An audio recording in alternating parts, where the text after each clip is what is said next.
Right, I know what you're thinking, but I eat raw liver every single day, you guys. And I'm about to show you why you should do the same, especially if you have the MTHFR gene mutation, which is a complicated term for basically not being able to detox synthetic B vitamins properly. So most people don't realize how essential liver is for your health. If you struggle with fatigue, brain fog, hormone imbalance, acne, or poor detox, so if you have trouble detoxing from simple environmental toxins, your body might seriously be crying out for something like this. So let me show you how I do it. It's a little messy, but I want to show you how I take raw liver, which I do every single day, but I will give the caveat that I haven't done it for a couple days, which actually usually doesn't happen. But I figured this would be a good opportunity to get back into it, show you guys exactly what I usually do. The days that I don't do raw liver, I am going to take something like a grass-fed liver capsule, which I find is just perfect for times that I'm traveling or times that I'm too busy to do this little routine. But again, this doesn't take that long, and I'm going to show you. Truthfully, I think those are pretty expensive for what they're worth, and you can do this at home super simply. You obviously want to start by sourcing some raw liver. This I got from a local farm, and they sell it. They often sell out because people are kind of catching on that this is a fad worth taking part in because of all the different health benefits. But I've stocked up. I have a bunch of them in my freezer, and that's what I would recommend if you kind of get into it. But basically, I put this out and I'm going to put it on a tray. I'm going to put it on a tray like this. It's small and it will fit inside of a plastic bag, like a large gallon Ziploc bag in the freezer. And that way I have a tray that I can cut it on every single time I get it out, and it stays chopped up and separated. And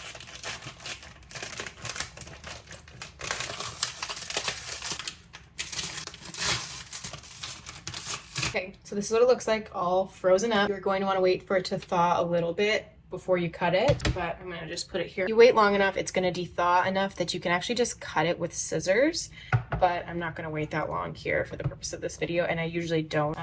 But basically, you're going to just cut it into pill-sized pieces.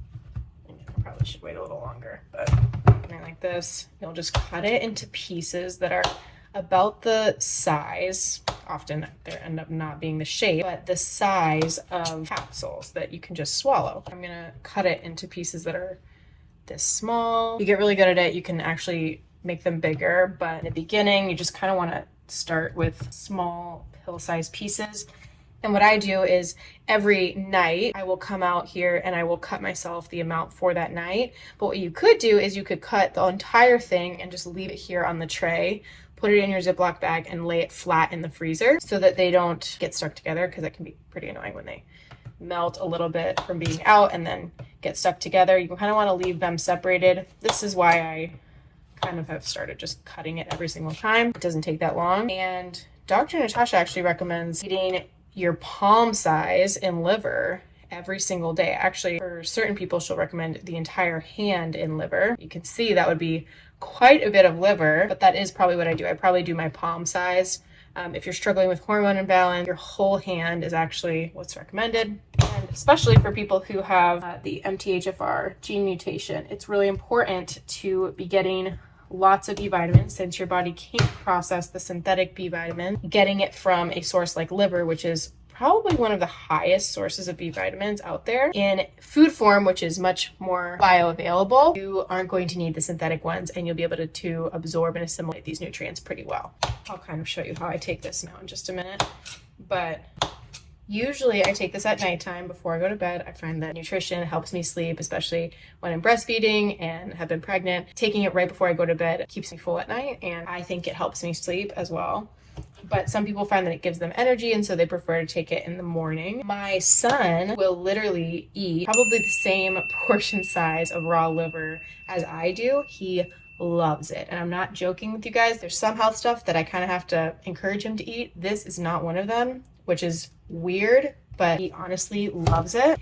And I do think when you start their palate out young, learning the taste of liver, that they actually will grow to really enjoy it. It is one of the more flavorful foods. It can be kind of bitter if you don't cook it properly, but he's eating it raw. You know, I'm not putting any seasoning on it, not cooking it at all, not soaking it to make the bitterness go away at all, and his body is just craving it enough to eat it eat tons of it raw like that. A myth that a lot of people get wrong about beef liver, and I've seen on the internet so much, is that you can get vitamin A toxicity from eating too much liver, and that is just a huge myth. While liver is really high in vitamin A, it is not high in the synthetic vitamin A. It is high in the bioavailable, easy to absorb natural vitamin A. So you wouldn't have the same problem as taking a vitamin A supplement. Yes, if you took tons of synthetic vitamin A, you can get vitamin A toxicity, but that's from synthetic vitamin A, not real natural vitamin A. So this is full of natural vitamin A, which is very important. Most people are deficient in it, and don't believe the lies, because most of us are not taking nearly enough of liver. In a little bit, I'm going to explain why I don't believe in testing for the MTHFR gene mutation, why I think it doesn't matter. I think it's a huge hype, because if you're really doing things naturally, it's not going to change what you do at all. So I'm going to get into that in a minute, but I want to show you kind of how I take this, and I'll show you kind of what you can see. This is kind of what my little tray will look like. Excuse my hands, it's kind of gross, but this is going to be full of folate, full of iron, full of B vitamins, vitamin A, vitamin C.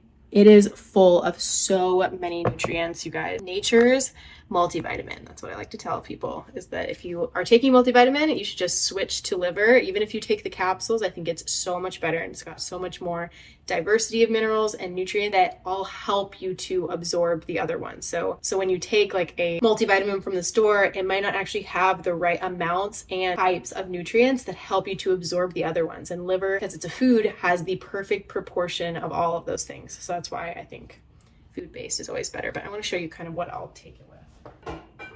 So this is magnesium bicarbonate. It looks like seltzer water, but I did make it into magnesium bicarbonate. Putting it in my fancy wine glass because I like to be fancy at night and pretend that I'm drinking alcohol even though I'm not. I will combine it with tart cherry juice. Anything that's a little bit sour, acidic is going to help chase down the taste so that you don't taste it at all. I'm gonna pour a little bit in. Honestly, it makes it taste good. Is tart cherry juice, and then I will also add in a little bit of vitamin C. I do use synthetic vitamin C. There's a reason for it, but I'm not gonna get into it right now. Basically, you can use food-based forms of vitamin C, but I will add this. Vitamin C will help you to absorb the nutrients in liver better, particularly the iron, vitamins. So I'll just do a little bit of this. I don't want to make it all grainy, but I'm gonna mix it all together. So 1, 2, I mean, I've gotten good at this, so I can take like 3 or 4 or 5 at the same time, but to show you, it takes me like less than 2 minutes, and I drink this whole thing behind 1 or 2 or 3 little liver capsules that are small, the size of capsules. You're not gonna have trouble swallowing them. If you feel like there's sharp edges, just wait a little bit, let it melt a little bit before you take it. If you have a good chaser that's acidic enough, you're not gonna taste the liver. I like to put it under my tongue in the event that I taste it all, in between like sipping and putting it in my mouth. Put it under my tongue and just swallow as normal, like you would be swallowing a pill. All right. As you can see, I have this left, and I'm going to stick this, oh my God, my hands got to wash them, but I'm just going to stick this in a plastic bag in my freezer flat. So if there's ever any like residual pieces, they stay separated, and it makes it just really easy to cut on the same surface every single night, as opposed to washing more dishes, and it all stays kind of concealed. That is my process, and I'm going to have a little chat about MTHFR in just a minute. Let me clean up here. Let me just say that this was the thing that really helped kick the last remaining bits of any fatigue that I had from neurological symptoms, as well as probably some thyroid issues and an overall brain fog, weakness, all of it. Taking liver every single day has been a huge priority for me because it has made such a big difference. I will say also the migraines, like I don't get migraines anymore at all.